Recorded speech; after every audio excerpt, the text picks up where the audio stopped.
I'll be done, just sing this song. So wrap me in plastic and make me shine. We can make a dollhouse, follow your design. Let's build a dog out of sticks and twine. I can call you master, you can call me. I'll be done, just sing this song. So wrap me in plastic and make. Hai, selamat pagi Kak Wisnu dan teman-teman sekalian. Kami dari kelompok 7 akan membawa pembahasan Wisdom in Public Policy atau kebijaksanaan dalam kebijakan publik. Saya sendiri, Syarita Ridian, NIM 80-2019, memulai pembahasan ini. Nah, kebijaksanaan dalam kebijakan publik itu apa sih? Kebijaksanaan dalam kebijakan publik adalah serangkaian usaha untuk pencapaian dalam mensejahterakan masyarakat secara keseluruhan. Nah, untuk mencapai kebijaksanaan dalam kebijakan publik ini, maka diperlukan pemimpin yang bijaksana dan mampu membuat kebijakan yang bijaksana. Nah, di sini saya sudah merangkum trait-trait yang dimiliki oleh pemimpin yang bijaksana. Yang pertama, pemimpin bijaksana mampu bekerja sama dan menghasilkan kebijakan yang bijaksana. Yang kedua, pemimpin tidak mengandalkan kekuasaan, melainkan berusaha untuk mengambil keputusan-keputusan bagaimana mensejahterakan masyarakatnya. Yang kedua itu, pemimpin berani mengambil resiko dan berani melewati berbagai tantangan. Juga ia berani membela kebenaran. Yang keempat itu mempunyai pencapaian, dan yang kelima memiliki visioner dan revolusioner bagaimana mengubah dunia menjadi lebih baik. Untuk contoh pemimpin yang bijaksana, saya mengambil tokoh Nelson Mandela. Mungkin teman-teman sudah tahu bagaimana latar belakang dan perjuangan dari Nelson Mandela ini.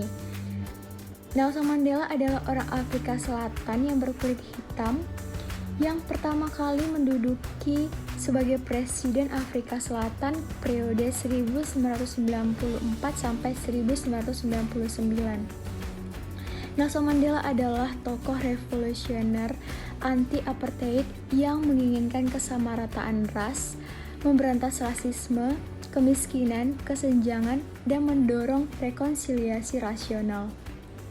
Suatu usaha yang dilakukan Nelson Mandela adalah memperjuangkan undang-undang untuk memperbolehkan warga kulit hitam untuk tinggal dan bekerja di Afrika Selatan. Selanjutnya, kebijakan bijaksana. Kebijakan yang bersifat bijaksana artinya kebijakan tersebut harus bersifat adil dan tidak memikat, serta kebijakan tersebut memiliki sifat memberi harapan bagi masyarakat untuk menjadi lebih baik. Kebijakan publik juga harus bersifat cerdas, di mana kebijakan publik langsung bisa mengena terhadap inti dari permasalahan di masyarakat. Terdapat juga 8 nilai kebijakan bijaksana yang harus dicapai, yaitu daya, pencerahan, kekayaan, kesejahteraan, keterampilan, kasih sayang, kejujuran, dan saling menghormati. Perkenalkan, nama saya Trihetita Bruce Melinda, NIM 80-2019-49. Di sini saya akan menjelaskan tentang pemimpin bijaksana. Tak satu pun dari pemimpin sejarah yang mewujudkan citra kebijaksanaan yang ideal. Mereka bukanlah orang-orang yang dengan identitas tidak dapat disangkal, dan mereka juga tidak selalu berbudi luhur, benar atau sukses. Berikut adalah beberapa pemimpin yang terkait. Yang pertama itu adalah Elizabeth I dan Lord Salisbury. Mereka adalah pemimpin dan penasihat utama yang bekerja sama untuk menghasilkan kebijakan yang bijak. Yang kedua itu adalah Confucius, John Maynard Keynes, Gandhi, Martin Luther King Jr. Mereka adalah orang-orang yang kebijaksanaannya mempengaruhi kebijakan publik tanpa memegang kekuasaan politik. Yang ketiga adalah Hitler atau Pol Pot. Mereka adalah para pemimpin pada ekstrim yang berlawanan, tanpa pencapaian bermanfaat atau yang jahat dan genosida. Yang keempat adalah kepemimpinan Churchill selama Perang Dunia Kedua. Mereka adalah para pemimpin yang bijak tentang spesifik dalam keadaan historis tertentu, tetapi tampak tidak bijaksana dalam hal lain. Yang kelima adalah Alexander yang Agung. Mereka adalah para pemimpin yang prestasi politik dan militer yang luar biasa yang tidak bijaksana. Yang keenam adalah Marx, Lenin, Mao. Mereka adalah visioner dan revolusioner mesianis yang berpikir mereka bijak, tapi yang visinya untuk dunia yang lebih baik pada akhirnya. Ini adalah kebijakan bijaksana. Kebijaksanaan adalah atribut dari kebijakan. Meskipun begitu, kebijaksanaan juga dapat menjadi atribut individu. Kebijakan bijaksana dapat diidentifikasikan dengan neraca efek, yaitu baik, nol, dan jahat, dan dapat juga didistribusikan di seluruh populasi dan waktu. Sekarang waktunya kita masuk ke dalam bab 2. Di bab 2 ini kita bakal ngebahas 2 tradisi filsafat politik. 2 tradisi filosofis ini membentuk sebuah pemikiran. Pemikiran apa itu? Nih, pemikiran tentang kebijaksanaan dalam kebijakan publik. Dia ada 2. Nah, yang pertama itu pedoman supranatural. Yang kedua adalah filsafat sekuler. Jadi yang pertama di sini kita akan ngebahas tentang pedoman supranatural. Nah, apa sih pedoman supranatural itu? Pedoman supranatural adalah pedoman dari Sang Ilahi. Jadi, para raja itu sebelum adanya demokrasi dulu, mereka itu meminta sebuah bimbingan dari Sang Ilahi. Jadi, mereka diperintah oleh hak ilahi. Nah, jika diperlukan, mereka akan memintanya lewat doa, sihir, ramalan, atau konsultasi dengan para nubuat. Jadi dulu itu dewa-dewa awal seperti dewa Yunani maupun dewa Romawi itu mereka itu tidak mempunyai kode moral untuk diri mereka sendiri. Jadi mereka tidak mengharapkan perilaku moral manusia. Tapi seiring berjalannya waktu, adanya perkembangan di masyarakat agraris besar itu, dewa dengan agama yang abadi itu dengan kode moral itu muncul seperti Katolik, Islam, Yudaisme, terus Buddha, Hindu. Nah, itu mulai muncul. Kemudian semua hal itu terus berlanjut untuk membentuk sebuah kebijakan publik dengan gagasan bahwa kehidupan kolektif akan lebih baik jika dicapai dengan kebijakan individu yang lebih besar, sebagaimana didefinisikan oleh kepercayaan setiap masyarakat. Perkenalkan, nama saya Gilbert Josephat Panghidayat, NIM 80 2019 088. Saya akan membawakan materi saya itu filsafat sekuler. Tradisi kedua adalah penggunaan akal manusia dan filsafat sekuler untuk memberikan panduan bagi kebijakan publik yang bijak. Tradisi dimulai dengan kelahiran demokrasi di Yunani, yaitu dewa-dewinya tidak memberikan panduan khusus, dan terutama di Athena yang dewi pelindungnya. Athena adalah dewi kebijaksanaan. Contoh filsafat sekuler Yunani dan perikop paling berpengaruh tentang kebijaksanaan yang pernah ditulis oleh seorang filsuf muncul dalam dialog Socrates Plato 1991. Ia menggunakan gambar pendakian ke arah sinar matahari oleh beberapa anggota suku yang tinggal di gua bawah tanah yang penuh dengan bayangan dan gema, dan menceritakan tentang perjalanan yang membingungkan dan sulit bagi beberapa anggota yang dibebaskan untuk berjalan di jalan yang menuju ke atas. Dialog ini mengusulkan bahwa ada rasa realitas yang lebih tinggi dan tercerahkan yang dapat mengubah politik menjadi lebih baik. Lanjut pada teori pertumbuhan pribadi, dipandu oleh kebijakan yang didefinisikan secara filosofis sebagai landasan kebijakan publik yang bijak, juga dikembangkan secara independen di Cina dengan kepemimpinan Confucius 551 sebelum Masehi sampai tahun 479 sebelum Masehi. Filsuf dan guru politik paling berpengaruh dalam sejarah Tiongkok, Confucius percaya bahwa melalui pendidikan setiap orang dapat membentuk takdirnya. Ia membayangkan dunia yang lebih baik yang dibangun dan dikelola oleh pendidikan, pengembangan diri, dan kepemimpinan persekutuan ilmiah bangsawan. Chunju, kemampuan yang ia kembangkan dan keunggulan moralnya, bukan kelahiran atau kekayaan atau status saat ini cocok dengan seseorang untuk kepemimpinan ini.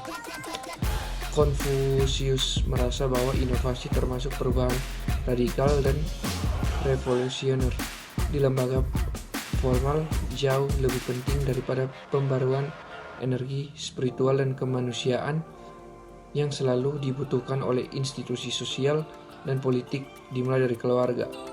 Bangsawan akan memerintah dengan bijaksana dengan hubungan yang harmonis dari atas dan bawah, terutama oleh bujukan moral dan contoh semangat dan kemanusiaan perilaku mereka, terutama mereka I, kebenaran, dan Jen, kebajikan. Terima kasih. Di sini saya akan menjelaskan tentang batasan agama dan filsafat moral. Nah, dalam pola yang berulang dalam sejarah, institusi cenderung menjadi korup dan melayani kepentingan mereka sendiri daripada tujuan dan orang yang diciptakan untuk melayani. Bahkan Paus menjadi korup, menambahkan interpretasi yang salah tentang ajaran Kristus. Desain yang disempurnakan dari dunia modern yang lebih sekuler dengan pemisah gereja dan negara didoktrin yang diakhiri tentang hak ilahi para raja dan perubahan demokrasi lahir dari krisis kekerasan ini. Selanjutnya pada melewati filsafat ke ilmu sosial. Selanjutnya, pengembangan pemikiran sosial dan ilmu sosial menciptakan dimensi baru dan banyaknya ide-ide baru untuk berpikir tentang kebijakan yang bijak. Sifat kolektif dari perilaku dan mementingkan diri sendiri. Nah, sebuah sistem dengan satu aturan sederhana dapat mengubah keegoisan pribadi dan menjadi simulasi perilaku aturan emas. Nah, sebagai contoh, ekonomi pasar modern memanfaatkan individu yang mengejar tujuan egois untuk menciptakan pembalikan moral, produksi yang efisien, pertumbuhan ekonomi, dan kelimpahan materi bagi masyarakat. Baik, di sini saya akan menjelaskan tentang melewati filsafat ke ilmu sosial. Selanjutnya, pengembangan pemikiran sosial dan ilmu sosial menciptakan dimensi baru dan banyaknya ide-ide baru untuk berpikir tentang kebijakan yang bijak. Kesempatan untuk merancang lembaga dan sistem untuk menghasilkan hasil yang lebih baik tanpa kebijakan manusia individu yang lebih besar. Berikut beberapa contoh dan kritik modern tentang pembatasan potensial dari akar dan ilmu sosial untuk menyelesaikan konflik yang melibatkan isme. Yang pertama, sifat kolektif dari perilaku yang mementingkan diri sendiri. Sebuah sistem dengan satu aturan sederhana dapat mengubah keegoisan pribadi menjadi stimulasi perilaku aturan emas. Sebagai contoh, ekonomi pasar modern memanfaatkan individu yang mengejar tujuan egois untuk menciptakan pembalikan moral, produksi yang efisien, pertumbuhan ekonomi, dan kelimpahan materi bagi masyarakat.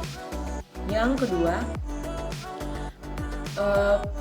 pencarian kebijakan sinergis menjelaskan kebangkitan dan kejatuhan peradaban. Bagaimana kita meningkatkan kinerja sistem? Penelitian mulai mempelajari jalur, karakteristik, kebijakan, dan kausal sosial yang menghasilkan hasil yang diinginkan di banyak budaya. Misalnya, 8 nilai yaitu daya, pencerahan, kekayaan, kesejahteraan, keterampilan, kasih sayang, kejujuran, dan menghormati. Yang ketiga, keterbatasan ilmu sosial. Sebagai contoh, studi sejarah Toynbee menganalisis naik turunnya 26 peradaban. Toynbee menemukan bahwa peradaban naik dengan merespons secara kreatif terhadap tantangan dengan kepemimpinan baru dipasok dari kelompok minoritas. Mereka menunjukkan energi dan kekuatan spiritual yang tidak biasa sebagai komponen psikolog kolektif. Agama mereka memainkan peran yang berkelanjutan, atau filsafat sekuler tidak mencapai kekuatan budaya dan politik yang baik. Di sini saya akan menjelaskan juga tentang kebijaksanaan sebagai atribut individu profesi politik. Dalam tradisi Barat dan Timur, prioritas tertinggi adalah masalah membawa orang paling bijaksana ke posisi kekuasaan dan bahkan yang lebih mendesak masalah terkait bagaimana menjaga kesalahan orang-orang untuk masuk daya dan pengoperasian tidak tercentang. Genetika modern telah menemukan apa saja menjadi jelas perlahan melalui aturan dinasti, yaitu bahwa kemampuan yang diwariskan menunjukkan kemunduran terhadap Min sehingga setelah beberapa generasi dan terutama dengan kawin sedarah di antara bangsawan. Ini awal teori menghasilkan penurunan kemampuan rata-rata penguasa dinasti dengan hasil sejarah yang mengerikan. Sebelum mekanisme demokrasi untuk perubahan damai, kekuatan Kal adalah berbahaya pekerjaan. Bahkan Kaisar Romawi yang ditetapkan oleh Senat menjadi dewa hidup dalam ketakutan bahwa komandan militer yang ambisius dan berbakat seperti Julius Caesar akan menyeberangi Rubicon, dan seringkali mereka melakukannya. Untuk daftar penguasaan yang bijak sebelum demokrasi, penggunaan kekerasan yang efektif dan pertahanan yang berhasil melawan kekerasan, orang-orang suci memberikan kontribusi penting sebagai milik mereka. Lagi kebenaran dapat menarik dunia ke arah kebiasaan suci yang lebih lazim. Namun di dunia dengan paruh dan penggagas berbakat, nasib pria dan wanita yang baik ini adalah kematian dan kesyahidan. Gagasan segar yang paling penting adalah untuk memperbaiki opsi disediakan oleh perilaku berbasis kepribadian dalam psikologi baru. Identitas profesional dibantu oleh program pasca sarjana untuk profesional latihan.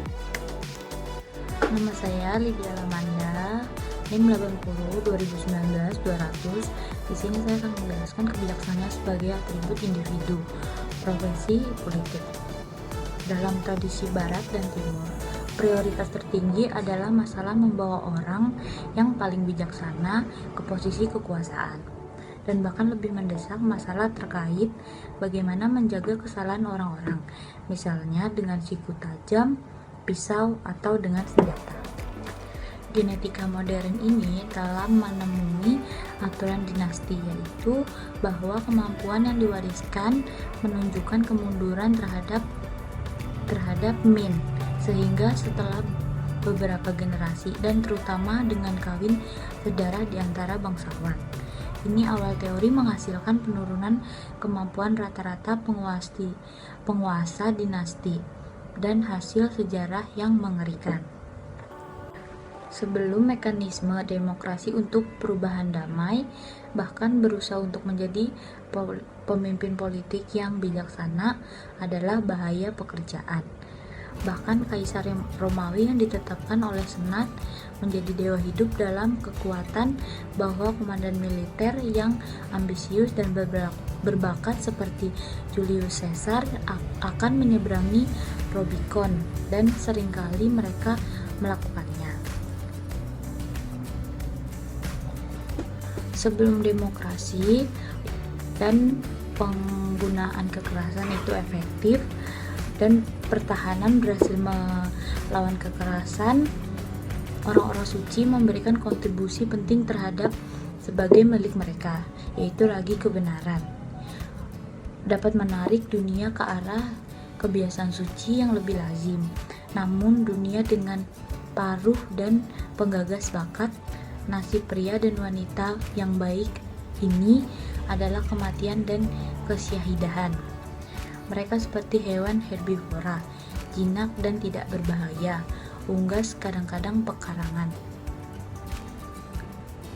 Gagasan segar ini Yang paling penting adalah untuk memperbaiki opsi disediakan oleh perilaku berbasis kepribadian dalam psikologi baru identitas profesional, dibantu oleh program pasca sarjana untuk profesional latihan. Masalah yang paling tinggi kebijaksanaan pemerintah itu dalam desain kebijaksanaan publik, yang pertama adalah dalam CT dengan pemerintahan itu terbatas, pengetahuan terbatas, mengelola program dalam 2,2 triliun anggaran tahunan sehingga berdampak 10 triliun, ekonomi kompleks dan masyarakat pluralis. Menunjukkan observasi bagaimana pasien dalam kondisi klinis atau sistem politik yang demokratis. Politisi memiliki dua pekerjaan. Yang pertama, untuk mengidentifikasikan kebijaksanaan lebih bijaksana.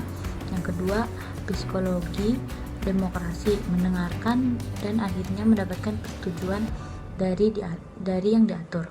Di sini juga ada pasar. Masyarakat modern dibentuk oleh pelajaran sejarah dan pertempuran politik untuk menciptakan sebagian wilayah independen. Yang pertama itu ada contohnya pemisahan gereja dan negara, pemisahan kekuasaan di antara cabang-cabang pemerintahan, menghilangkan kontrol, kehidupan pribadi, individu bebas, sebagian penghapusan pemerintah dari besar operasi ekonomi sehari-hari. Hampir semua masalah sosial dipengaruhi oleh perilaku pasar dan dampak psikologinya dapat meningkatkan depresi. Tanpa pertumbuhan ekonomi didorong ke hari kemajuan ilmiah, politik gagal untuk apa yang telah terjadi di sebagian sejarah politik distribusi. Yang lebih rawan konflik diperlukan model yang lebih baik. Pengetahuan terbatas, mengelola program dalam 2,2 triliun anggaran tahunan sehingga berdampak 10 triliun, ekonomi kompleks dan masyarakat pluralis. Menunjukkan observasi bagaimana pasien dalam kondisi klinis atau sistem politik yang demokratis. Politisi memiliki dua pekerjaan. Yang pertama, untuk mengidentifikasikan kebijaksanaan lebih bijaksana. Yang kedua, psikologi demokrasi, mendengarkan dan akhirnya mendapatkan persetujuan dari yang diatur. Di sini juga ada pasar. Masyarakat modern dibentuk oleh pelajaran sejarah dan pertempuran politik untuk menciptakan sebagian wilayah independen. Yang pertama itu ada contohnya pemisahan gereja dan negara, pemisahan kekuasaan di antara cabang-cabang pemerintahan, menghilangkan kontrol, kehidupan pribadi, individu bebas, sebagian penghapusan pemerintah dari besar operasi ekonomi sehari-hari.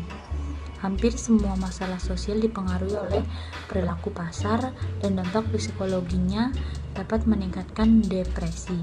Tanpa pertumbuhan ekonomi didorong ke hari kemajuan ilmiah, politik gagal untuk apa yang telah terjadi di sebagian sejarah politik distribusi. Yang lebih rawan konflik diperlukan model yang lebih baik.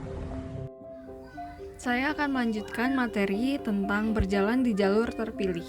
Masa depan kami yang sudah dipilih adalah mengikuti jalur Pluto, yaitu kebebasan individu, pendidikan, dan perubahan fakultas tingkat tinggi umat manusia. Kebutuhan untuk Platos, Guardian yang tercerahkan dibagikan oleh keduanya berbasis pasar, yaitu konser solusi ideologis asli dan berbasis pemerintah. Pasar solusi berbasis pada akhirnya tergantung pada motivasi dan pilihan bijak konsumen. Solusi berbasis pemerintah pada akhirnya juga tergantung pada motivasi dan pilihan pemilih yang bijak. Populasi konsumen dan pemilih secara substansial tumpang tindih.